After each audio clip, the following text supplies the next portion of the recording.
আল্লাহ রসুল বলতে লাগলেন, তোমরা কে আল্লাহর কুদরত জানো, আল্লাহর ক্ষমতা সম্পর্কে কি জানো? সাতবক আসমানকে একটা বলের মতো হাতে ধরবে, সাতবক জমিনকে আর এক হাতে ধরবে, এইভাবে ঝাঁকি মারবে, সারা বিশ্ব মানব বুঝে নেবে আল্লাহর ক্ষমতা কি। নবী যেই আল্লাহ এমন, উনি এক একক, কাউকে সঙ্গে নেন না, ওনার কোনো শরীক নাই। ওই আল্লাহ কেমন? আল্লাহর একটা গোলাম আছে, বলবে সুর ফুঁকে দে, বিশ্ব ভূমণ্ডল ভেঙে চুরমার হয়ে যাবে। তারই ভিতরে যাকে ইচ্ছা তাকে বাঁচিয়ে রাখবে, তাকে মারবে না, সে ধ্বংস হবে না। দ্বিতীয় সুর যখন ফুরা হবে, সারা বিশ্বটা ধ্বংস হয়ে যাবে। তারপরে আবার আল্লাহ সবগুলোকে দাঁড় করাবেন। কেমন কুদরত! ধুলিসাৎ হয়ে গেল, নিশ্চিহ্ন হয়ে গেল, পিপুলিকার মতো একটা দেখা যাচ্ছে না, আবার সবগুলোকে কুদরতের হুকুমে এক জায়গায় দাঁড় করাবে। তাদের হিসাব নেবে, তাদের কাছ থেকে নেবে রসুলের মতো চেহারা, তাদের কাছ থেকে নেবে ভালো আমল, এরপরে তাদেরকে জান্নাতে জাহান্নামে দেবে, সার্টিফিকেট দেবে। আমার আল্লাহ এমন কুদরতি ক্ষমতা আছে, মানুষের দিলে এমন একটা রিয়াকশন দিয়ে দেবে, ওরা নিজেই বুঝে নেবে আমি কি করে এখানে এসে হাজির হলাম। তারপরে আল্লাহ ফেরেশতাদেরকে বলবে, কাফেরদেরকে হাঁকি নিয়ে গিয়ে জাহান্নামে ভরে দাও, আর জান্নাতীদেরকে আদর করে নিয়ে গিয়ে জান্নাতে ভরে দাও। একবারে বিরাট বড় সাবজেক্টে ছোট করে নবীজি বলে দিলেন। ওর চরক গাছ হয়ে গেল, মাথা তা তা করে ঘুরছে। ওরে আল্লাহ, মোহাম্মদ এত জানে।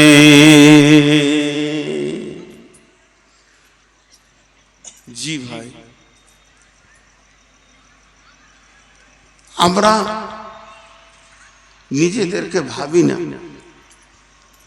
আর দুটো আয়াত বলবো। يسألونك عن الساعة أيان مرساها فيما أنت ذكراها إلى ربك منتهاها। আবার আল্লাহ রসুলকে প্রশ্ন করা হতো, সেই কিয়ামত কবে হবে? ইয়াসআলুনাকা আনিস সাআতি আইয়ানা মুরসাহা, হে নবী বলে দাও কিয়ামত কবে হবে। আল্লাহর নবী বলছেন, যে ব্যাপারে তোমরা জিকির করছো এই ব্যাপারটা এটা নয়, এই ব্যাপারটা আছে ইলা রব্বিকা মুনতাহাহা। এটা কবে শুরু হবে তো রবের কাছে আছে ডেট, তারিখ, সময় নির্দিষ্ট করা আছে। ইল্লা কান্নাহুম ইয়াউমা ইয়ারাউনাহা লাম ইয়ালবাসু ইল্লা আসিয়াতান আও দুহাহা। এটা যেদিন হবে, তোদেরকে যখন দাঁড় করানো হবে, তোরা কিয়ামতের মাঠে দাঁড়িয়ে বলবি, আমি দুনিয়াতে এক বেলা ছিলাম, কিংবা এক সকাল এক সন্ধ্যা ছিলাম, বেশি দিন আমি দুনিয়া করিনি।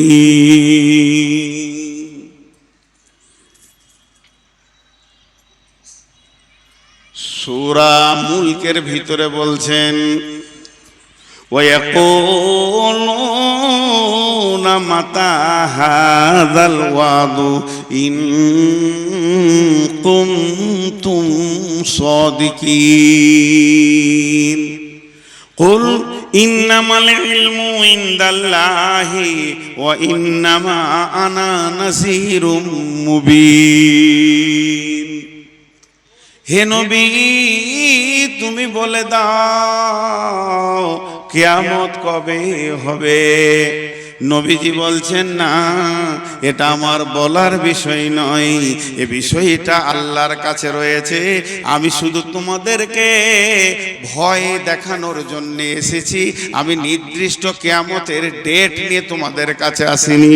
ইন্নামা আনা নাযীরুম মুবিন, নিশ্চয়ই আমি তোমাদেরকে প্রকাশ্য ভয় দেখাবো, যাতে করে তোমরা ভীতু হয়ে যাবে, সেই দিনের জন্য প্রস্তুতি নেবে, মাল রেডি করে রেডি হয়ে যাবে, যেহেতু কিয়ামত হবেই হবে।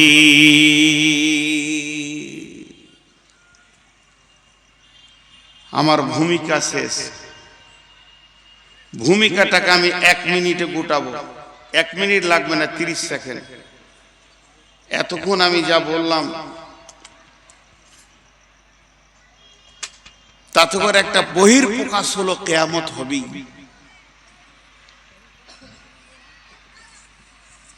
এতক্ষণ আপনাদের সামনে আমি যা বললাম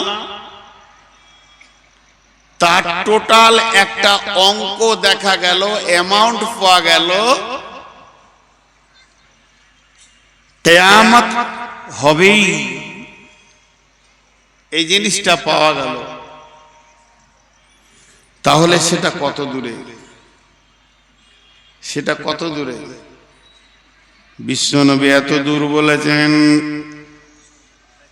বারটা থাকবে শুক্রবার, যেদিন ইসরাফিল সুর ফুঁকবে, বারটা থাকবে শুক্রবার। যেদিন ইসরাফিল সুর ফুঁকবে, মাসটা থাকবে মুহররম মাস। মুহররম মাসের 10 তারিখে শুক্রবার, সেই দিন কিয়ামত শুরু হয়ে যাবে। কিয়ামত যত কাছে আসবে, মানুষের ভিতরে তত ব্যস্ততা বেড়ে যাবে। মানুষ একজনও চুপচাপ বসে থাকবে না, বসার সময় থাকবে না। এই করতে করতে যেদিন কিয়ামত হবে, যেদিন কিয়ামত হবে, আগামী সকাল শুক্রবার যদি কিয়ামত হয়, সেই দিন পৃথিবীতে যতজন মানুষ বেঁচে থাকবে 100তে 100 জন ব্যস্ত হয়ে যাবে। একটা লোককে ফ্রি দেখা যাবে না। চাষিরা মাঠের দিকে দৌড়বে, ছেলেরা স্কুলের দিকে মাদ্রাসার দিকে দৌড়বে, শিক্ষকরা ডিউটির দিকে দৌড়বে, খরিদ্দার দোকানের দিকে দৌড়বে, দোকানদার দোকান খুলবে। গোটা পৃথিবী যেন ব্যস্ততা নিয়ে উঠবে। এমন সময় বিশ্বনবী বলছেন, একটা খরিদ্দার কাপড়ের দোকান যাবে, কাপড়টাকে দেখবে, বলবে কাপড়টা আমার পছন্দ হয়ে গেছে, এটা বুখারীর হাদিস। তারপরে বলবে ভাইয়া আমাকে এটা 3 মিটার কি 5 মিটার দিয়ে দাও। দোকানদার তাড়াতাড়ি করে মিটারটা মাপবে, মেপে কাঁচিটা ধরবে, আর খরিদ্দার পকেট থেকে টাকাটা বের করে ধরে থাকবে, ও কাপড়টা কেটে দেবে, এই টাকাটা দিয়ে দেবে। এই নিয়তে ওর হাতে কাঁচি, এর হাতে টাকা, কাঁচিটা বসাতে যাবে, বসানো আর হবে না। অনুফিকা ফিস সূরি ফাসাইকা মান ফিস সামাওয়াতি ওয়া মান ফিল আরদি।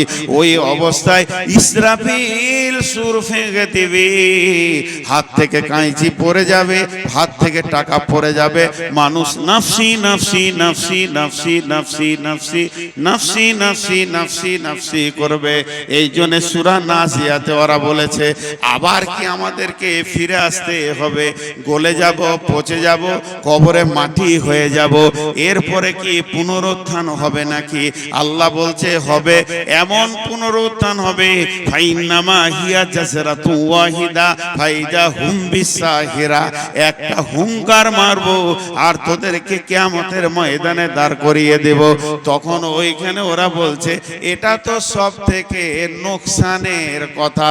ওয়ান্নাসিয়াতে গারকা ওয়ান্নাসিতাতি নাসতা ওয়াসাবিহাতি সাবহা ফাসাবিকাতি সাবকা ফালমুদাব্বিরাতি আমরা ইয়াউমা তারজুফুর রাজিফা তাতবাউহার রাদিফা কুলুবু ইয়াউমাইযি ওয়াসিফা আবসারুহা খাসিয়া ইয়াকুলুনা আইন্না লামারদুদুনা ফিল হাফিরা আইযা কুন্না ইদামান নাখিরা আইযা কুন্না ইদামান নাখিরা।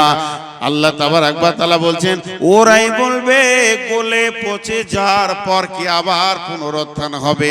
কোরআন বলছে হবে, এরা বলছে এটা তো বড় নোকসানের কথা শুনছি। আবার যদি পুনর্বার আমাদের জীবিত হয়ে কিয়ামতে দাঁড়াতে হয়, তো এটা আমার নোকসান ছাড়া এটা লাভ খুঁজে পেছি না।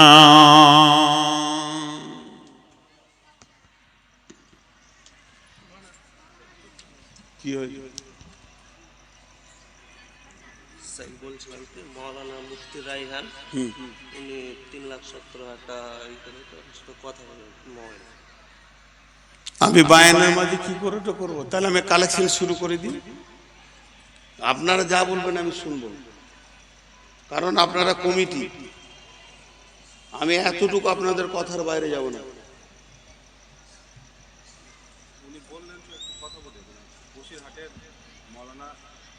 হ্যাঁ তো বুঝলাম, তো আমার অসুবিধা কি আছে আপনার বলতে? আমি এবার কালেকশন করবো, কিন্তু আর বায়ান করবো না। একটা বায়ান ধরে রাখা কত কঠিন সে আমি জানি, কত কষ্ট এটা আমি জানি, কিন্তু আমি জালসা শেষ হয়ে যাবে 5 মিনিটের মধ্যে। আমাকে দোষ দিবেন না, কারণ এই কদিন আগে আব্দুর রহমানের সাথে এই ঝামেলাই হয়েছে, সভাপতি আদায় করতে বলেছে, লোক উঠে চলে গেছে। আমি এই তো বায়ান শুরু করলাম মাত্র, এখন তো হাদিসটা এবার শুরু করব। আমি কিন্তু আদায় শুরু করব। আসসালামু আলাইকুম। জি ভাই ভালো আছি। আপনি মুফতি সাহেব মানুষ, আবার থেকে অনেক আপার লেভেলের মানুষ, আপনি আমার শিক্ষিত শিক্ষক মানুষ, তা বায়ানের মাঝে ব্রেক করা ভাই যে কত কষ্ট। এই মাত্র 20 মিনিট হলো, আর মাঝে যদি আমি এই ব্রেক করি, আপনি তো আলেম মানুষ। হ্যাঁ, তো আপনি দান করেছেন 3 লক্ষ টাকা, শুনে খুশি হলাম। আচ্ছা আচ্ছা আচ্ছা, হ্যাঁ জি জি ঠিক আছে, দোয়া করবো। ফোনটা কাটে।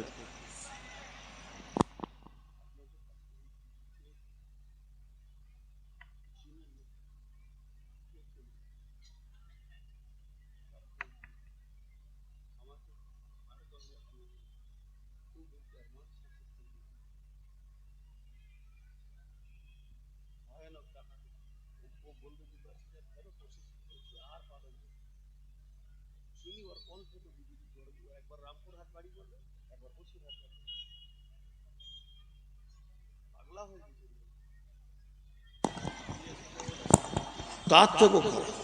এই আপনারা উঠছেন কেন? ওই মুরব্বী উঠছে কেন? বাবজি আপনি উঠে গেলে কিন্তু আমি আর বায়ান করবো না, আপনার মহব্বতেই তো আমি বায়ানটা চালাইছি। ওর কণ্ঠ তো বুঝে নিচ্ছি। প্রতিদিন উমরাই যাই, 7 দিন আগে আমাকে বলছে, আমি ট্রেনে আসছি, বলছে আমি উমরাই যাচ্ছি, দোয়া করবেন আপনার মাসে ফালাক দিয়ে। হ্যাঁ হ্যাঁ ভাইয়া, যতটি লোক বসে আছেন আমি খুশি হলাম। আমি বললাম যে টাকা লুবো না, টাকা লিছি না, তুই দেখতে পেয়েছিস না আমি কি ভিখারি আছি নাকি প্রতিদিন 25,000 ইনকাম করি, আর আমাকে টাকা দিয়েছিস। জি, তো একটু ধৈর্য ধরে টোটালটা একটু গুছিয়ে নি। এতক্ষণ আমি যা বললাম তাতে নিশ্চিত কিয়ামত হবেই। এটার উপরে কার কার ঈমান নাই হাত তুলেন, হাত তুলেন দেখি। 4টা হাত উঠেছে, ওদের ঈমান নাই। কিয়ামত হবেই, এর উপরে ঈমান নাই, হাত তুলে দিলে। আহা, আসলে ও ঝোঁকে তুলেছে, নেকি পাবে। এবার চলেন অনুশোচনা। বিশ্বনবী তিনি আমাদেরকে অনুশোচনা দিয়ে গেছেন। বিসমিল্লাহির রহমানির রহিম। وعن ابي هريره رضي الله تعالى عنه قال قال رسول الله صلى الله عليه وسلم اذا اتخذ الفي ذبالا والمامانه مغنما والزكاه مغراما تعلم لغير دين اعطى الرسول امرته اكا امه। একটু অনুশোচনা দিব আপনাদেরকে। যতটি লোক বসে আছেন হাতগুলো ধরে বলছি 10 মিনিট আমাকে দেন, তারপর আমি বলবো আপনারা উঠে যান, তখন আপনারা আমাকে বলবেন, আপনি সময় দেন। 10টা মিনিট চেয়েছি ভিখারির মতো, 10টা মিনিট চেয়ে নিয়েছি। একটা উদাহরণ দিব, আমার উদাহরণগুলো খুব অ্যাপ্রোপ্রিয়েট। দোমোহনাতে একটা ছেলে বাসে চেপেছে, আর ওর পাশে এক মুরব্বী বসে আছে,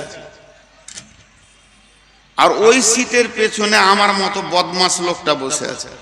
কি ঝামেলা লাগে দেখেন। যে ছেলেটা বাসে চেপেছে ও মুরব্বীকে বলছে, চাচা কিরে বাবা কলকাতা কত দূর যাবে? ও কলকাতা করণ দিকে গেছে, তো শুধুই যে কলকাতা কত দূর, ধৈর্য দেখেন। তো মুরব্বী ওর দিকে তাকিয়ে বলছে, ধৈর্য ধরে বাপ, কলকাতা ঠিক পৌঁছাবি। আবার টুঙ্গি দিঘিতে বলছে, চাচা কলকাতা আর কত দূর? এবার মুরব্বী রেগে গেছে, ওর দিকে একবার তাকালে ভঙ্গি করে মুখটা ঘুরিয়ে নিলেন। বোতল বাড়িতে গিয়ে বলছে, চাচা, আবার একই কথা, চাচা যেই চাচা বলেছে মুরব্বি রেগে গেছে, van van van van van van van van করিস না, চুপ কর।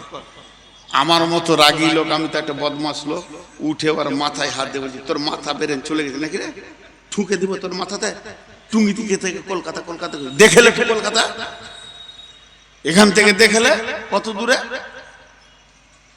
আপনাদের কাছে আমার প্রশ্ন, কলকাতা দেখা যাবে? যাবে? এতগুলো লোক হ্যাঁ না বলে না, কলকাতা দেখা যাবে? দেখা যাবে না। মুখ নাই, দাঁত নাই, জিভ নাই, প্রাণ নাই, দেখেন কতগুলো জিনিস নাই। হাত নাই, পা নাই, মুখ নাই, দাঁত নাই, জিভ নাই, প্রাণ নাই, অথচ কথা বলে, অথচ কথা বলে। আপনাকে ভালো ভালো জ্ঞান দেবে, কখনো হাসাবে, কখনো কাঁদাবে, সোজা রাস্তা বলে দেবে, সব কিছু বলে দেবে। তাকে বলা হয় নীরব বন্ধু। নীরব বন্ধু। পৃথিবীতে একটা জিনিস আছে, সে আপনার নীরব, তার কাছে কোনো সাউন্ড নাই, অথচ আপনাকে জ্ঞান দিবে, ঘন্টার পর ঘন্টা বক্তব্য দিবে, আবার আপনাকে হাসাবে, কাঁদাবে, ভয় দেখাবে, সব রকম জ্ঞান দেবে। তার নাম হচ্ছে বই, কিতাব। হাত নাই, পা নাই, জিভ নাই, চোখ নাই, প্রাণ নাই, যখনই পাতা খুলবেন আপনাকে পাতায় পাতায় জ্ঞান দেবে, আপনাকে হাসাবে, ভালো জান্নাতের কথা শোনাবে, জাহান্নামের কথা শুনিয়ে কাঁদাবে, কবরের খবর দিয়ে আপনাকে ভয় দেখাবে, আপনার জিন্দেগির রাস্তাটা শুরু হয়ে যাবে। এর নাম হচ্ছে কিতাব, এর নাম হচ্ছে বই। এই বইকে যে বন্ধু করবে তার রাস্তা ক্লিয়ার হয়ে যাবে। তেমনি বন্ধুরে, করণদিঘি থেকে কলকাতা দেখা যাবে যদি মগজ ঠিক থাকে, ব্রেন ঠিক থাকে। একবার জানলার দিকে তাকাও, দেখো মাইলস্টোনে লিখে দিয়েছে ইঞ্জিনিয়ার 485 কিলোমিটার। তোমার আর সন্দেহ থাকবে না 378 kilometre, Siliguri 127 kilometre, 120 kilometre, 186 kilometre. আপনি এখান থেকেই বুঝে নেবেন কলকাতা আর কত দূরে। দেখতে না পেলেও মন শান্তি হয়ে যাবে। ওই 400টা একবার 100 হয়ে যাবে।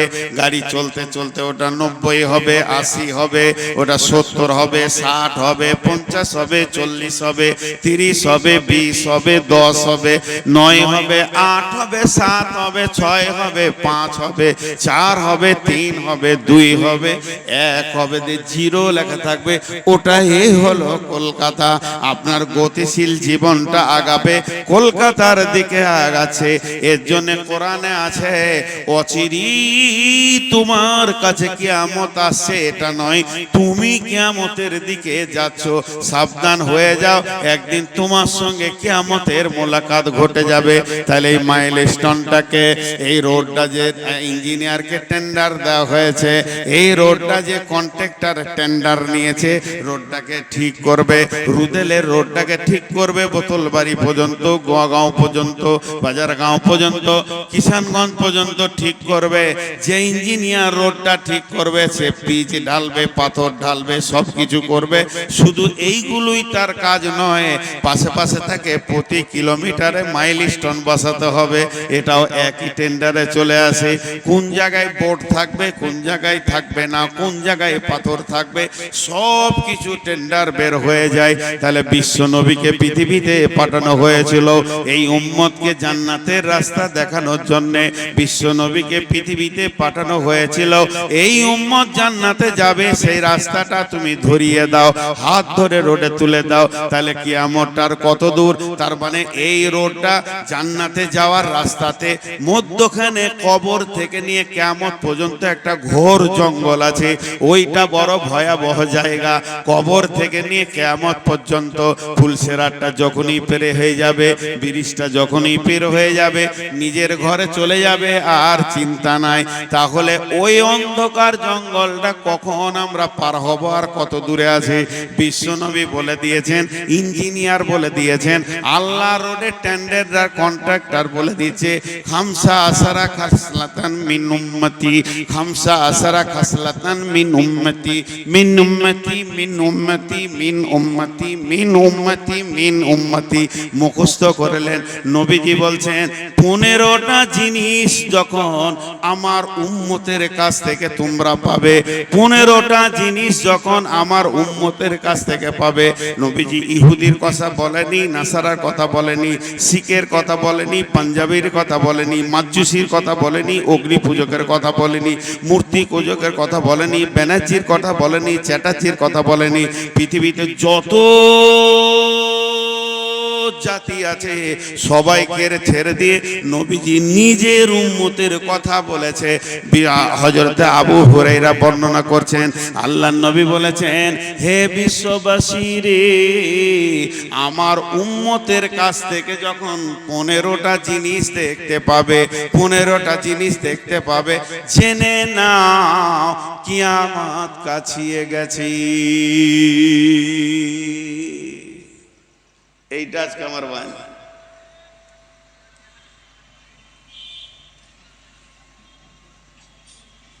খুব ব্যস্ত না?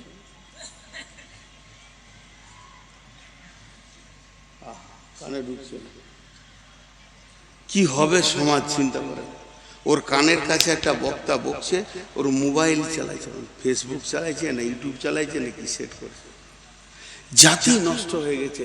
আগেকার যুগে 5 জন বন্ধু যদি বেড়াতে যেত তো ইয়ারকি ঠাট্টা ঠেলাঠেলি লাফালাফি করতো। এখন 10 জন বন্ধুকে দেখবেন নিজে নিজের ফেসবুক খুলে দিয়েছে, কেউ সঙ্গে কারো কথা বলার সময় নেই। গেলি কেন একসাথে? তোরা বাড়িতেই থাকতে পারতিস। একসাথে জোয়ার মানেটা কি? একটু গল্প করব, মত বিনিময় হয়। ও মোবাইলটা খুলে দে, মনে মনে করছি তুই আবার কোন বক্তা? বড় বক্তা তো আমার হাতেই আছে।